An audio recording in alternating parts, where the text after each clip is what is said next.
Mr. President, it's a good morning this morning. We are on day 2 of the Energy Policy Modernization Act.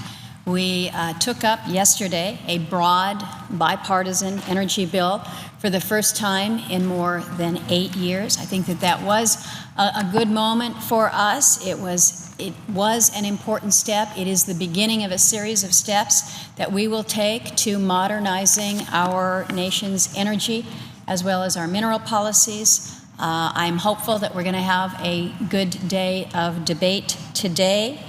As we begin this morning, I'd like to kind of summarize very briefly where we are in this process, what members might expect over the course of the day. As of this morning, we have a total of 89 amendments that have now been filed to the underlying bill.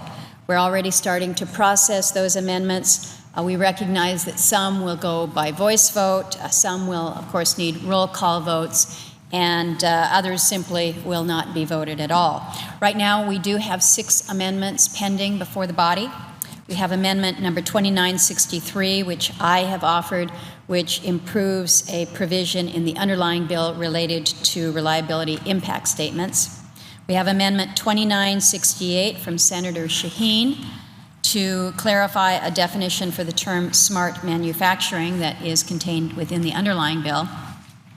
We have an amendment from Senator Markey, Amendment 2982, to require the Government Accountability Office to study the economic effects of crude oil exports annually for 3 years.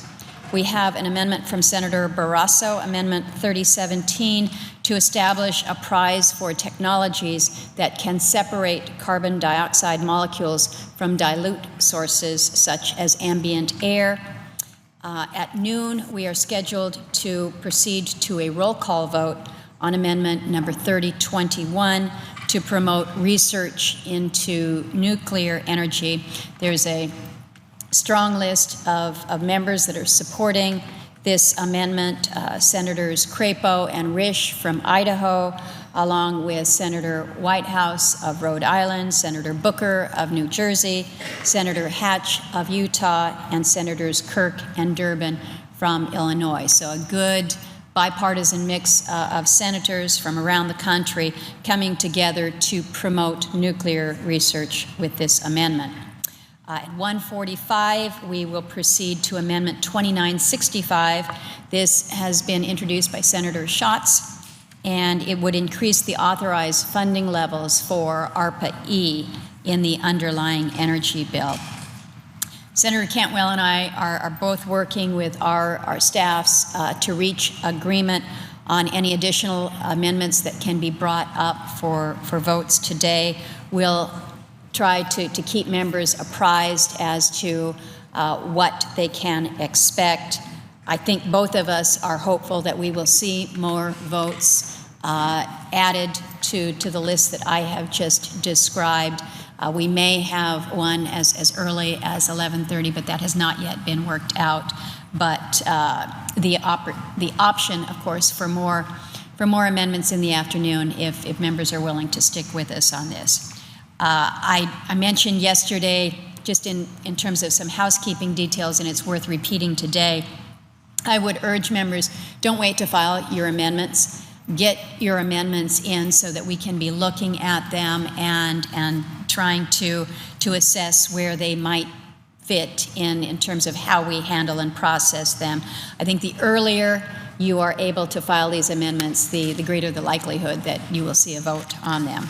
Again, I mentioned yesterday, any amendment that costs money, any amendment that's going to score, you're going to need to find a viable offset in order for us to consider it.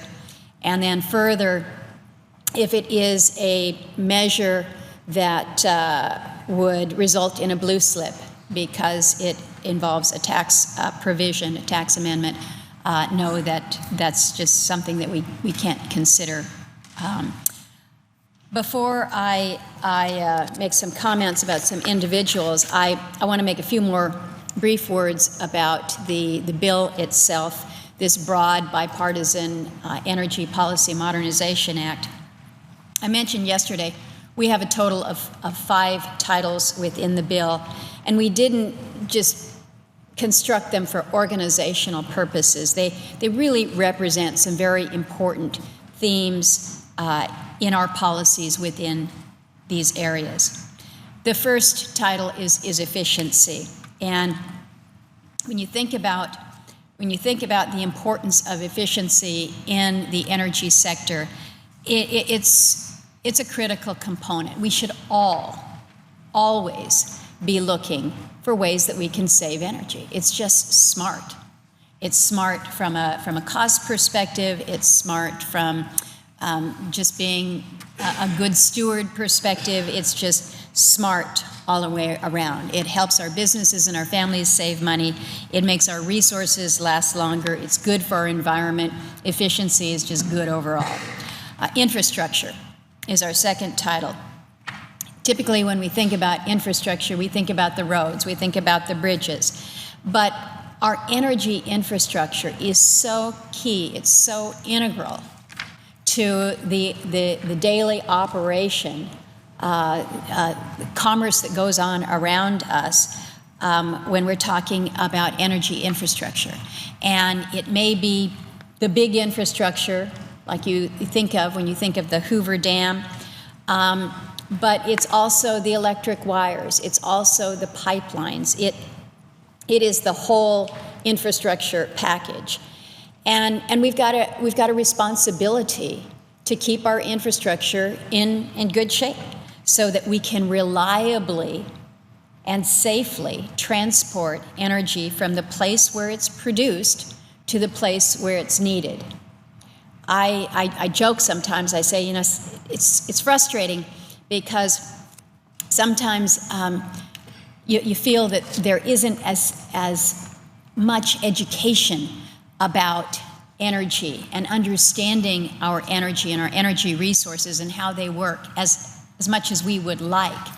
And I have joked that some ascribe to this immaculate conception theory of energy. It just happens. The lights come on, the temperature is what we would like it to be, and we don't really care how or why it came to us, or the fact that we might not have that energy resource right here in our neighborhood. But it's just here, and as long as we're not inconvenienced because it's not too expensive and it's reliable, we're good with it. But we don't think about how it gets to us and the necessity of reliable, safe infrastructure to take that from the source to where the customer truly is. Third title is accountability. And again, like efficiency, it just makes good sense to ensure that as we are building out our energy policies, that there's a level of accountability that comes with it, that our federal agencies work efficiently and effectively as good stewards of taxpayer dollars. And I think we've got plenty of room for improvement when it comes to accountability right now. I mentioned yesterday, in addition to a pretty robust accountability title, we removed some deadwood, some reports and requirements that have built up over the years that get incorporated into our U.S. code, and then they just sit there. And as they sit there, it's not just that they're benign. The agencies still go ahead and they have to produce the reports that we here in Congress have required of them. That costs money. Nobody reads them. Let's get rid of them. We've done that within the accountability title. And then the fifth title is the title that relates to conservation aspects as they relate to Land and Water Conservation Fund, an issue that I know the presiding officer is very interested in making sure that there are reforms there. And we want to work to make sure that the reforms are good and sound. Also making sure that our national parks have the focus on maintenance that they need, instead of adding more parks to our system without ensuring that we're taking care of our parks and our public lands. That's a responsibility, again, that we have. But rather than just kind of doing the 30,000-foot level on these various titles with each consecutive day, I want to highlight today and I'll do a little bit this morning, probably a little bit this afternoon, highlight a little bit about the supply title, which is Title III of our bill. Over the past few years, I think we have seen several things. We've seen a lot of good things that happen when we're producing our own energy here in this country. The benefits that accrue to us when our energy is abundant. It's not just access to energy. It is what that allows us in terms of energy economic security that comes with good jobs that are created. The economy grows here, our security increases, and really we become far more competitive. So again, when I talk about energy and strong energy policies and an energy security focus, it does kind of triangulate. You've got energy security leading to economic security, leading to national security, and it just kind of loops all the way around. That again allows us to be more competitive overall as a nation. Our bill would help keep our nation's oil and natural gas production going strong. We've included a pilot program from Senator Hoeven for oil and gas permitting. We would expedite the process for liquefied natural gas exports, which could help us raise our domestic production levels. But we didn't just focus on oil and gas in this bill because we recognize that drawing our energy from a variety of sources creates reliability and stability. And we all know that Alaska is an oil-producing state. And we focus a lot in our state on oil and being able to access that and access it responsibly. But we also know that when you are reliant on one source, there is a vulnerability. So when we talk about an all of the above, it makes sense. It makes sense because it lessens your vulnerability. It increases not only your energy security, but again, your economic security, your national security. And so focusing on all aspects of our energy sources is key to what we do within this bill. We took some good steps to produce more hydropower in this country by helping to reduce the regulatory barriers and extending the licensing period for hydropower projects. This is so important to us as a nation when we think about our resources that are currently existing through hydropower and the additional capacity that we have to gain more from our hydropower resources. This is significant for us. Geothermal is another area where we have an emissions-free source of baseload energy. Again, so much of what we talk about with renewables, part of the big problem that we face there, folks, is it's intermittent. The wind is coming at you sometimes, the sun is coming at you sometimes, but not always when you need them. So you've got to have a reliable baseload. And our reliable baseload for a century here has been coal. We've got reliable baseload with nuclear. But when you think about those other areas where we have reliable baseload, you can certainly have that within geothermal. And our bill includes a number of provisions to help us expand the use and reduce the cost of this important renewable resource. We're doing some exciting things up in Alaska as we're identifying sources to access geothermal energy resources. Another area that Alaska, along with some of the other coastal states, whether it's Maine or down in Oregon, we're seeing some good progress, some interesting progress when it comes to marine hydrokinetic energy, which has the potential to draw the power from the movement of the oceans and the river currents. Now, I just mentioned reliable baseload. You need to have something that you can rely on. Mr. President, you come from the interior part of the country. I come from a state that has, 33,000, 34,000 miles of coastline. One of the things that we know in Alaska is how the tides come and go. We can print up tide books because there's a reliability to when the tide is in and when the tide is out. And so when you think about the potential for energy resource from our oceans, from our river currents. So what we do within the bill, we help advance MHK, which is the acronym for Marine Hydrokinetic Energy.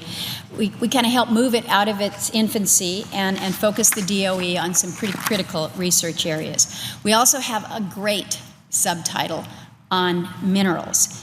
And oftentimes we forget about the strategic importance of critical minerals. Every one of us is walking around nowadays with a smartphone. Every one of us, therefore, is reliant on some form of critical mineral.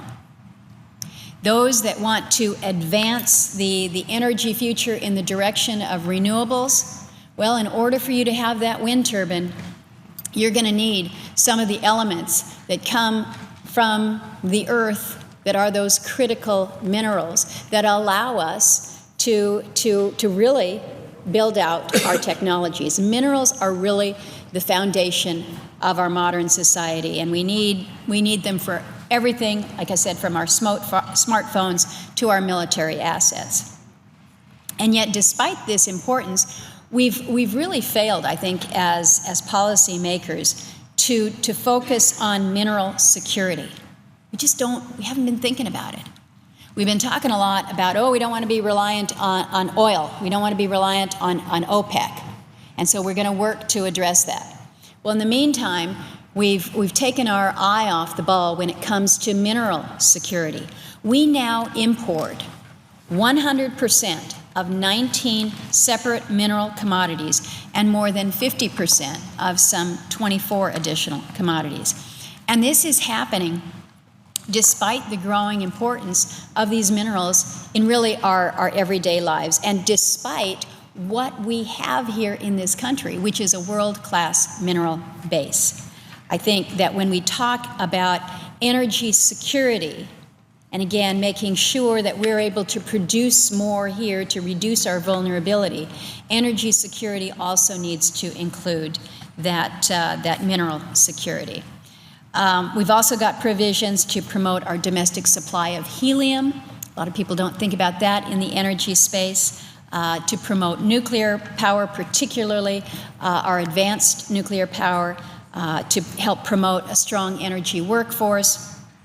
So when we talk about the direction that this energy bill goes, I mentioned yesterday that innovation is the key to so much of what we're trying to push out as we modernize our energy policies.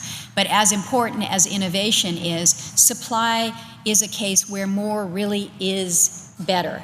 And as a result of this good title that we have contained in the Energy Policy Modernization Act, I think that our energy and our mineral supplies will increase in the years ahead to the benefit of Americans. Mr. President, I want to take just a few minutes. I know my colleague from Hawaii is here on the floor, and I want to give him a chance to speak this morning.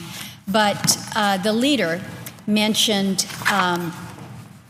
an individual in his office that has served him well, Mike Brumis. Mike has been working for Leader McConnell now for a period of years and has done a great job in the communications department. But I am just very privileged to have had him leading my communications department between 2008 and 2010. And Mike is one of those gentlemen. You can call him a Southern gentleman. He's got a little bit of a twang that didn't quite fit with the Alaska reporters, but it didn't matter because he was so knowledgeable on all issues. all issues that we dealt with, including some of the most parochial and local of Alaskan issues. Mike Brumis embraced his job with an enthusiasm and a professionalism that was genuinely and sincerely appreciated. I know that he and his wife, Ann, are probably going to be spending a lot more time out on their bicycles and enjoying their time together. We happen to share timing. Their two sons are just about the same age as the two sons that Vern and I have been raising, and so we kind of shared parenting experiences as our sons grew into men, and it's just been a delight to spend the time getting to know Michael Brumis, seeing him as an exceptional professional here, serving the United States Senate, both for me and for Leader McConnell. So I wish him well and great adventures in his retirement. And as I am speaking about retirement, I must mention a woman who is not with us as we are debating and navigating this Energy Policy Modernization Act. And that woman is a friend and an incredible professional who headed up the Energy and Natural Resources Committee for me, for the majority, for the past several years. And after 25 years in the Senate, Karen Billups has said, I'm moving on to more excitement, moving on to spend that time with a young son that she has. But she is an individual, again, with incredible reputation, incredible integrity, and a graciousness that will be long remembered on this floor and around this body. Karen Billups first joined the Energy and Natural Resources Committee back in 1995. Before that, she had served with distinction at the Department of Energy during the first Bush administration. She was in private law practice, and she was also on the staff of the House Committee on Energy and Commerce. So she had a breadth of experience on the private side, within the executive branch, as well as in the House, and then, of course, the Senate. After joining the committee, again, back in 1995, Karen served as counsel, and then she came on as senior counsel. And I think it's worth noting, Karen has worked through, or perhaps lived through, two Murkowskis, because when my father was the chairman of the Energy and Natural Resources Committee, Karen Billups worked for him. And when I came to the Senate, to have Karen at the helm, working as counsel, I have to tell you, was really extraordinarily reassuring. In those early years, she focused on a whole host of different issues that face our nation, from energy to civilian and defense, nuclear waste. She was also the troubleshooter. She mentored our younger committee staff, ensured that members and senior staff were all in alignment, and that the direction was clear, and again with a focus that was firm, but yet very appreciative of the different dimensions that she had to deal with. She was a woman that was really able to navigate with a level of finesse. She is a woman who is able to navigate with finesse.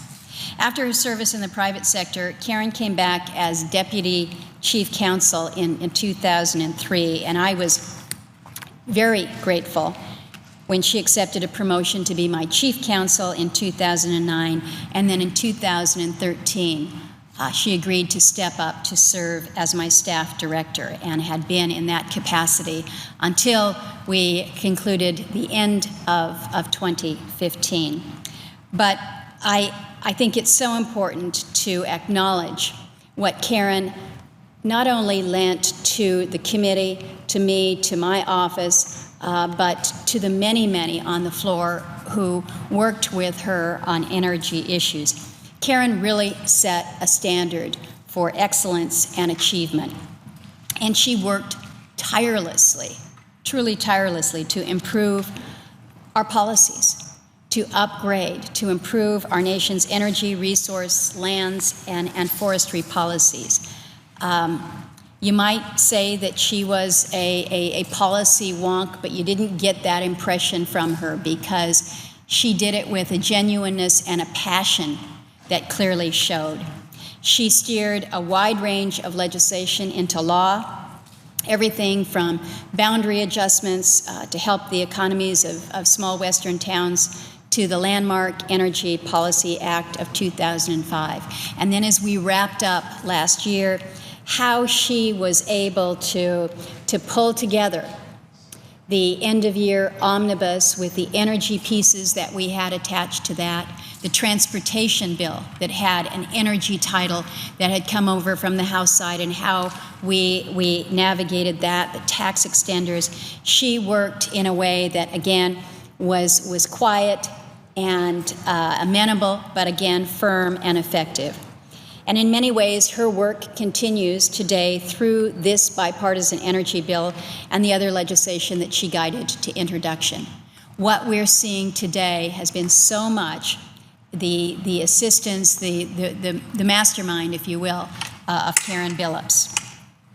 As the ranking member and now chairman of the committee, I depended daily on Karen's thoughtful leadership, her patient counsel, and her wise judgment. And I mean it when I say that she was not only a trusted advisor, but deeply skilled and motivated by the best traditions of service to the Senate and to the nation on really every issue that came before the committee. She had an understanding of the operations of this body, and I know that those who worked the floor appreciated the even-handed skills of Karen. She helped point the way for a strategic vision for policy and oversight. I think she's probably one of the best lawyers I've ever met. And she was not, again, she was not just a leader for the staff, but she was a mentor for them. She was an advocate for them. And that's very telling of true leadership. Karen's service to the Senate was marked not by length, but by distinction and by grace. She has truly earned the tremendous respect that she enjoys here and all throughout our nation's capital, and her legacy, I believe, speaks for itself. A stronger energy policy that benefits every American, and an Energy and Natural Resources Committee that continues to work together to tackle our toughest challenges. For all these reasons and so many, many more, Karen truly stands out in my mind, not only as a leader, but a real friend. And as she embarks on this very well-deserved retirement, she knows that I wish her and her family, her husband Ray, and her great son Davis all the best as she goes off to her new endeavors. So wanted to take a moment and acknowledge the good work of a great lady who's helped shepherd this bill that we have before us. Madam President, or Mr. President, excuse me. I notice that we have a couple members who are here on the floor who I'm assuming would like to speak to the energy bill before us, and so I would yield the floor.